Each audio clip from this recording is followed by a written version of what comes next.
Et bonjour à toutes et à tous, bienvenue dans ce nouvel épisode. Le programme de Tiltrotor AW609 a franchi une nouvelle étape majeure après son premier essai réussi à bord d'un navire qui a récemment été mené avec le soutien de la marine italienne. En effet, Leonardo a révélé 3 mois après que du 3 au 12 avril 2024, l'avion AW609 a effectué des essais de décollage et d'atterrissage depuis un navire militaire. L'occasion pour nous de découvrir cet appareil. Piper Aircraft a annoncé un nouveau modèle dans sa gamme PA46 d'avions haute performance, le Piper M700 Fury, un turboprop monomoteur de classe cabine de 700 chevaux. Il vient concurrencer entre autres le TBM 960. La direction du transport aérien, la DTA de la Direction Générale de l'Aviation Civile, a mené au sein des aéroports français une enquête nationale auprès des voyageurs aériens nationaux et internationaux âgés de 15 ans et plus. Je vous propose une synthèse de cette enquête. Et au passage, un gros bisou à Jana de Toulouse qui, je le sais, écoute les vidéos avec attention.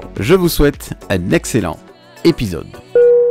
Le programme de Tiltrotor AW609 a franchi une nouvelle étape majeure en termes de capacité industrielle après son premier essai réussi à bord d'un navire qui a récemment été mené avec le soutien de la marine italienne. En effet, Leonardo a révélé 3 mois après que du 3 au 12 avril, l'avion AW609 AC4 a effectué des essais de démonstration depuis les installations de Leonardo basées à Cassina Costa jusqu'à la base navale de Mariaster Grottaglie. Le Tiltrotor, avec des pilotes d'essai et des ingénieur d'essai en vol de Leonardo, soutenu par le personnel de la marine italienne pour les opérations embarquées, a décollé de la base en direction du porte-avions italien ITS Cavour à 20 nautiques au large, démontrant ses capacités d'approche et d'atterrissage stables sur le pont d'un navire en mer. Le Tiltrotor AW609, anciennement Bell Agusta BA609, est un appareil bimoteur civil à rotor basculant et à décollage vertical en cours de développement par Leonardo. Le programme a été lancé le 6 mars 2003 avec le premier vol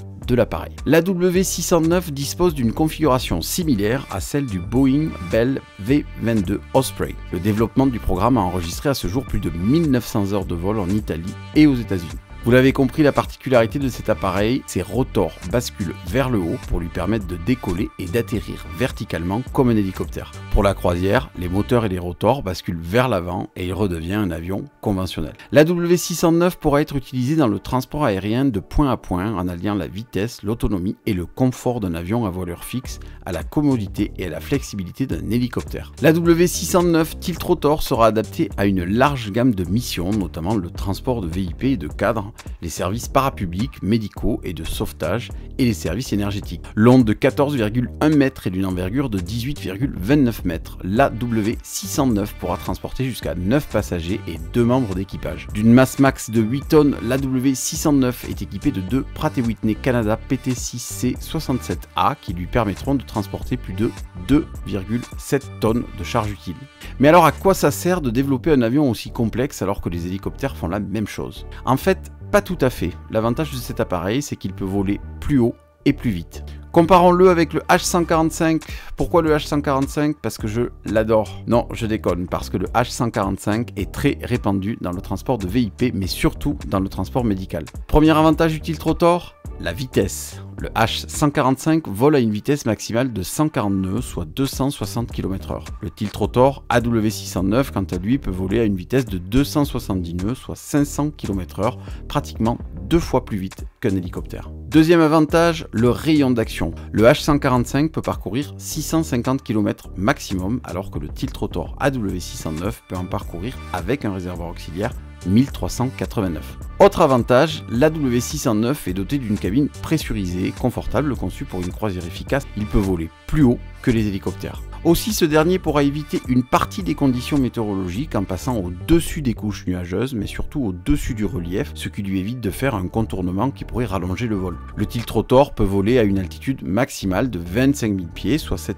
620 mètres. Comparons-le avec le H145, qui est certes certifié pour voler à 20 000 pieds, soit 6 096 mètres, mais étant donné qu'il n'est pas pressurisé, il ne peut pas dépasser l'altitude de 12 500 pieds, soit 3810 mètres, qui est l'altitude maximale pour un appareil non pressurisé. En exploitation normale, surtout avec des passagers médicalisés, le H145 vole entre 450 et 2400 mètres. Au-delà, cela pourrait devenir dangereux pour certains patients et inconfortable d'un point de vue respiratoire pour des passagers normaux. En résumé, le Tiltrotor mettra 1 heure et 18 minutes pour parcourir le rayon d'action maximal de l'H145, alors que le H145 mettra 2 heures et 30 minutes pour réaliser ce même trajet. La W609 est évidemment IFR, c'est-à-dire qu'il pourra voler sans visibilité. Il est équipé de la suite avionique Collins Aerospace ProLine Fusion, compatible avec les lunettes de vision nocturne. Le cockpit dispose de 3 écrans tactiles permettant une meilleure connaissance de la situation. Il est équipé de commandes de vol électriques, entièrement numériques et triplement redondantes, réduisant ainsi la charge de travail du pilote. Enfin, cet appareil est équipé d'une large porte et permet facilement d'accueillir une civière qui peut être rapidement chargée grâce au seuil d'entrée bas. Jusqu'à 5 médecins peuvent prendre soin d'un patient dans une cabine entièrement équipée médicalement. La démonstration réalisée sur ce porte-avions a été l'occasion pour son concepteur de mettre en avant les avantages exceptionnels du Tiltrotor de Leonardo dans un environnement maritime dédié. Cela prouve que le premier Tiltrotor au monde à obtenir une certification civile répond à des normes opérationnelles et de sécurité exigeantes. Pour préparer ce vol d'essai, les équipages se sont entraînés sur le simulateur de développement d'ingénierie AW609 situé à Cassina Costa. Ces sessions de simulation ont permis de gagner du temps et de maximiser la sécurité de ce vol. Les procédures d'atterrissage et de décollage sur le pont ont été réalisées dans plus de 15 conditions différentes, y compris les conditions de vent, de météo, avec une approche directe et latérale, avec un atterrissage vertical, un décollage vertical et une sortie latérale. Les essais de démonstration constituent la dernière étape des activités menées par un groupe de travail conjoint créé en 2022, auquel participent Leonardo, la marine italienne, l'armée italienne et la Guardia di Finanza, la police douanière italienne. Le groupe de travail a pour objectif d'évaluer le potentiel des technologies à rotor basculant en tant que capacité complémentaire aux moyens déjà utilisés par les services gouvernementaux. Après la première campagne d'essai sur le navire, Leonardo lancera une évaluation et une analyse détaillée des données collectées. Celle-ci permettrait d'éventuels essais de suivi pour mieux affiner les approches et favoriser de nouvelles améliorations de la plateforme pour fonctionner dans l'environnement naval ou embarqué. Cet appareil étant en cours de développement, très peu d'informations filtrent à ce jour et je n'ai pas trouvé de date prévisionnelle de mise en service. Aussi, nous continuerons de suivre ce programme sur la chaîne. Piper Aircraft a annoncé un nouveau modèle dans sa gamme PA46 d'avions haute performance, le Piper M700 Fury, un turboprop monomoteur de classe cabine de 700 chevaux. Il vient concurrencer entre autres le TBM 960. Le Piper M700 Fury représente la première étape vers une nouvelle génération de la famille M-Class, surpassant les anciens modèles PA46 et plusieurs avions concurrents en termes de performance, d'efficacité des coûts opérationnels. Long de 9,1 m et d'une envergure de 13,2 m, il est propulsé par le moteur Pratt & Whitney PT6A52. Le M700 Fury affiche une vitesse de croisière maximale de 301 nœuds avec une autonomie maximale de 1149 nautiques, soit près de 2000 km à la vitesse de croisière maximale et 1424 nautiques à la vitesse de croisière normale, tout en maintenant sa limite max take-off weight de 2,7 tonnes conforme à la norme BASIC-MED. Il peut accueillir 6 passagers. Avec une vitesse de croisière maximale de 301 nœuds, soit 550 km/h, le M700 Fury est l'avion monomoteur le plus rapide de l'histoire de Piper, qui dure depuis 87 ans et qui a construit plus de 134 000 exemplaires. Pour la petite anecdote, le M700 est un dérivé du PA46 qui a réalisé son premier vol en 1979. Il s'agit du deuxième modèle le plus rapide de tous les temps, seul le puissant bimoteur à turbine Piper Cheyenne 400 LS était plus rapide. Mais alors, quelles sont les performances de ce nouvel appareil ? Première particularité, il peut décoller en 600 mètres, ce qui représente une amélioration de 24% par rapport au M600 SLS qu'il remplace. Cette distance est également 38% plus courte que celle d'un jet monomoteur concurrent. Deuxième particularité, le taux de montée. Après un départ à la masse max, le M700 bénéficie d'un taux de montée de 2048 pieds par minute, le meilleur de sa catégorie, soit 32% de mieux que le M600. Le M700 Fury atteint le niveau 250 en 13,9 minutes, tout en ayant parcouru une distance plus courte de 34 nautiques, ce qui représente environ 35% de distance de moins que le précédent, le M600, et tout cela en consommant 25% de carburant en moins que le M600 et près de 50% de carburant en moins qu'un avion à réaction. Concernant l'atterrissage, le M700 Fury continue d'afficher des performances de premier ordre, atteignant une réduction de la distance d'atterrissage de 26% par rapport au modèle M600 et de 50% de la distance de roulage au sol par rapport à certains concurrents. Les modifications apportées à la cellule pour accueillir le moteur plus puissant comprennent un plénum d'admission redessiné et plus efficace qui améliore la récupération d'air dynamique, de nouveaux ensembles de supports moteurs et une conception améliorée de l'échappement qui maximise la poussée résiduelle. Le M700 Fury est équipé du système avionique Garmin G3000 d'un poste de pilotage Glass Cockpit contrôlé par écran tactile. La suite avionique G3000 est la technologie Garmin la plus sophistiquée disponible et offre l'ensemble le plus complet, le plus intuitif et le plus avancé technologiquement du marché actuel. Tout cela est fourni de série dans le M700 Fury ainsi que le système de sécurité Halo, y compris la technologie Autoland de Garmin qui a été certifiée pour la première fois dans le M600 SLS. Le nouveau modèle conservera la technologie Plane 5 de Garmin qui comprend une liaison de données cellulaires 4G, LTE et Wi-Fi qui permet de nouvelles capacités avioniques pour rationaliser les activités avant et après le vol du propriétaire de l'avion. Piper est également le premier à commercialiser la fonction de statut de l'avion à distance de Garmin qui permet au propriétaire de vérifier à distance la quantité de carburant, la position de l'avion, la température de l'huile, la tension de la batterie, le métard actuel à l'emplacement de l'avion et plus encore via l'application Garmin Pilot. La technologie Plane 5 télécharge également automatiquement les bases de données sans fil lorsque l'avion est éteint et que le propriétaire est loin de l'avion. Ce nouvel avion comprend 6 nouveaux aménagements intérieurs avec des nouveaux cuirs et des sièges au style esthétique qui ont été soigneusement conçus en pensant aux clients. La certification FAA de l'appareil sera obtenue avant la fin du premier trimestre 2024 et les livraisons débuteront immédiatement après. Les validations internationales pour le Canada, le USA, le Royaume-Uni et le Brésil seront obtenues au cours du second semestre 2024 et les livraisons aux clients de ces régions auront lieu avant la fin de l'année.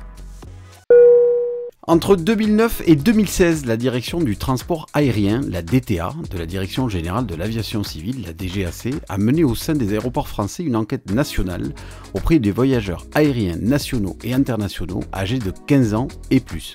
En raison de l'influence significative de la pandémie du Covid-19 sur le trafic aérien international et national, l'étude n'a pas été étendue pour couvrir les années 2020 et 2021. L'objectif de cette étude, relancée depuis l'été 2022, est de comprendre les caractéristiques des déplacements aériens et leur évolution dans les aéroports français. Aujourd'hui, je vous propose de synthétiser et de voir les points saillants de cette étude. Cette étude est donc une aide à la réalisation des prévisions du trafic faites par la DTA et permet de mieux connaître le profil et le comportement des passagers. Mais alors, quel est le profil sociologique des passagers aériens en France ? Première information pour vous, mesdames, vous arrivez en première en termes de nombre de passagers. En effet, en 2023, 51% des passagers étaient des femmes et donc 49% des passagers étaient des hommes. Concernant l'âge, 45% des passagers en 2023 étaient âgés entre 15 et 34 ans, alors que l'autre moitié des passagers sont âgés pour la plupart entre 35 et 54 ans et ils représentent 37% des passagers en 2023. Depuis la dernière enquête en 2016, le nombre de passagers de moins de 35 ans a augmenté de 5%. Si on regarde les chiffres différemment, on pourrait dire que les jeunes sont ceux qui voyagent le plus, puisque les 25-34 ans représentent 27% des passagers, alors que ceux qui voyagent le moins sont les 65 ans et plus, puisqu'ils ne représentent que 6% des passagers français. Autre donnée intéressante dans ce rapport, la proportion des passagers volant sur des vols domestiques et des vols internationaux. D'après le rapport, en France en 2023, 84% des vols réalisés en France étaient des vols internationaux et 16% étaient des vols nationaux ou aussi appelés domestiques. Autre donnée hyper intéressante, les raisons du voyage. 51% des passagers voyageaient pour des raisons de vacances, loisirs ou achats. 25% des passagers voyageaient pour rendre visite à la famille ou à des amis, alors que 19% des passagers en France en 2023 voyageaient pour des raisons professionnelles. Le reste, ça concerne 2% des passagers qui voyageaient pour des raisons d'études ou scolaires, 2 autres % pour des événements sportifs ou culturels, 1% pour des cures, traitements ou pour des raisons de santé. Il est à noter que depuis le Covid-19, les voyages pour raisons professionnelles ont chuté de 6%, alors que la part des voyages pour motifs loisirs a augmenté de 7%. Une autre information intéressante, 74% des passagers qui ont voyagé en 2023 n'avaient pas de correspondance. Ça veut dire que ces passagers volaient en grande majorité sur des vols directs sans escale, et donc 24% du nombre de passagers volaient avec au moins une escale, une correspondance. Pour la petite histoire, le top 5 des aéroports dans lesquels ils ont fait leur correspondance est Paris, Charles de Gaulle, Francfort, Istanbul, Madrid et Dubaï. A votre avis, quel est le délai moyen d'achat des billets? Je vous laisse 3 secondes. La durée moyenne pour acheter les billets était de 53,2 jours avant le départ, soit presque 2 mois, sachant que 35% d'entre vous jouent la dernière minute, 23% des passagers achètent leurs billets entre 7 et 15 jours avant le voyage. Après, avec tout mon respect pour les courageux qui se disent on verra bien, puisque 2% des passagers achètent leurs billets le jour même. Partir sans se retourner à l'aventure, n'acheter qu'un billet aller sans retour, qui n'en a jamais rêvé? Eh bien, 22% des passagers l'ont fait et n'ont acheté qu'un billet aller. Depuis 2016, le nombre de billets aller simples a augmenté de 9%, alors que la grande majorité voulait rentrer à la maison, puisque 75% des passagers avaient un billet aller et retour. Autre question pour vous, appartenez-vous à la team j'enregistre un bagage ou je garde mon bagage en cabine? Eh bien, la moitié d'entre vous préfère ne pas enregistrer de bagages et le conserver en cabine, et l'autre moitié préfère les mettre en soute. 48% des passagers n'enregistraient pas de bagages, alors que 52% préféraient les mettre en soute. Et en soute, 59% des passagers enregistrent un seul bagage, alors que 26% d'entre eux en déposent 2, et 15%, ils sont minimes, plus de 3. C'est toujours la même question, à quelle heure est-ce qu'on doit arriver à l'aéroport pour ne pas louper son vol? Eh bien, 39% des passagers arrivent entre 2 et 3 heures avant le vol, 24% sont très prudents et arrivent 3 heures avant le départ. Et on vous retrouve toujours la même team, dernière minute, puisque 37% d'entre vous arrivent moins de 2 heures avant le vol. Dites-moi de quelle team vous faites partie, ça m'intéresse, mais en moyenne, les passagers arrivent 2h36 avant le départ. Enfin, quelle est la durée moyenne du voyage? Elle est de 24,6 jours. 80% des voyageurs prennent l'avion pour des voyages durant plus de 4 jours. Pour être plus précis, 33% des passagers prennent l'avion pour un voyage d'une durée entre 4 et 7 jours, et 18% d'entre eux font un voyage qui va durer entre 1 et 3 jours. Bon, on va arrêter avec les chiffres. Si vous voulez en savoir plus, je vous mets le lien vers les résultats de l'enquête dans la description, et dans les commentaires, dites-moi un peu ce que vous pensez de tous ces chiffres. Et nous arrivons à la fin de cet épisode et je vous remercie encore pour vos encouragements et vos commentaires, ça fait très plaisir. Si vous avez aimé le contenu, lâchez un pouce bleu et si vous ne voulez rien rater, abonnez-vous et mettez un coup de cloche. Je vous dis à la semaine prochaine sur votre chaîne Aéro.